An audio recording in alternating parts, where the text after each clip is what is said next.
বিকালের নাস্তায় যদি সহজভাবে সহজ রেসিপিতে এরকম একটা পিঠা বানানো হয় তাহলে চায়ের সাথে কিন্তু খুব জমে যাবে, তাই না? আর পিঠা খেতে তো সবাই খুব পছন্দ করে।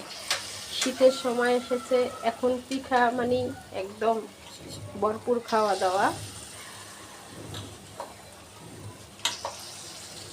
আজকে বানাবো আমি তালের পিঠা, তালের যে বড়া পিঠা সেটা বানাবো।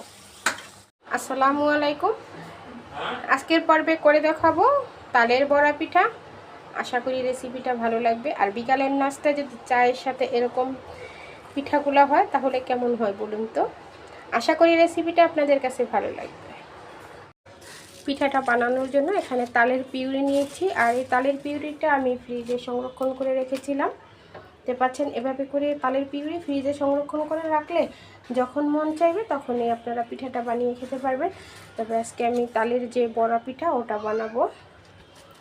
এখন এখানে আমি সব উপকরণগুলো দিয়ে দেব। এখানে দিয়ে দিব আমি 1 কাপ কোরানো নারকেল, দিয়ে দিব 3 টেবিল চামচের মতো গুঁড়া দুধ, 1 টেবিল চামচের মতো লবণ দিয়ে দিলাম। এখন দিয়ে দিব চালের গুঁড়া। এখানে আমি শুকনো চালের গুঁড়াটা ব্যবহার করেছি, আপনারা চাইলে ভিজা চালের গুঁড়াটাও ব্যবহার করতে পারেন। এখানে আমি 2 কাপ চালের গুঁড়া দেব। 2 কাপ চালের গুঁড়ার জন্য 1 কাপ চিনি দিয়ে দেব। 1 কাপ চিনি দিয়ে দিলাম। এখন এটাকে হাতের সাহায্যে খুব ভালো করে মেখে নিতে হবে। আমি প্রথমত 1 কাপ চিনি দিয়েছি, লাগলে আবার পরে দিব চিনিটা। তবে আমি মিষ্টির পরিমাণটা বেশি দিব না, একটু কমই দিব, তালটা কিন্তু মিষ্টি। সবটা হাতের সাহায্যে খুব ভালো করে মেখে নিয়েছি। এই যে দেখুন ডোটা কেমন হয়েছে। এটাকে এখন আমি রেস্টে রেখে দেবো। যেহেতু আমি এখানে শুকনো চালের গুঁড়াটা ব্যবহার করেছি, এটাকে আমি 30 মিনিটের জন্য রেস্টে রেখে দেবো। আমি কিন্তু এখানে চিনি বা গুঁড়ি কোথাও আর ব্যবহার করিনি।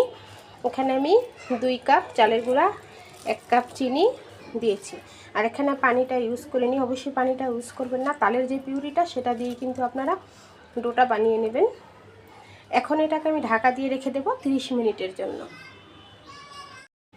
ফিরে এলাম 30 মিনিট পরে। এখন আমি কড়াইতে তেল দিয়েছি, আর এখন যে ডোটা বানিয়ে রেখেছি সেই ডোটা থেকে অল্প অল্প ছোটো ছোটো করে দিয়ে পিঠাগুলো বানাবো। তবে চুলাটা এখন মিডিয়াম টু লোতে রেখে পিঠাগুলো ভাজতে হবে, তা না হলে উপর থেকে কালার চলে আসবে বা পুড়ে যাবে, ভিতর থেকে কুক হবে না।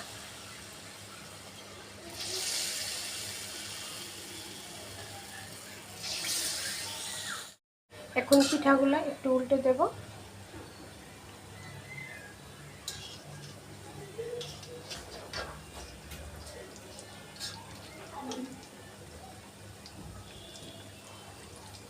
মিডিয়াম টু লোতে রেখে পিঠাটা একদম ব্রাউন কালার হওয়া পর্যন্ত ভেজে নেব। পিঠাগুলো ভাজা হয়ে গেছে, এখন উঠিয়ে নেব। একটু কাছ থেকে দেখাচ্ছি, দেখুন কতটা সুন্দর হয়েছে পিঠাগুলো। এভাবে করেই আমি সবগুলা পিঠা ভেজে নেব।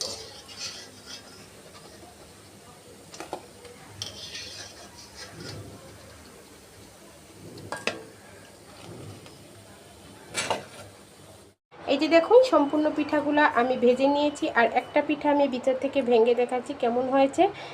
উপরটা হবে একদম মুসমুসে আর ভিতরটা হবে এরকম কেকের মতো নরম। আশা করি আজকে পিঠার রেসিপিগুলো আপনাদের কাছে ভালো লেগেছে। ভালো লাগলে লাইক কমেন্ট এবং ভিডিওটা শেয়ার করে দিবেন।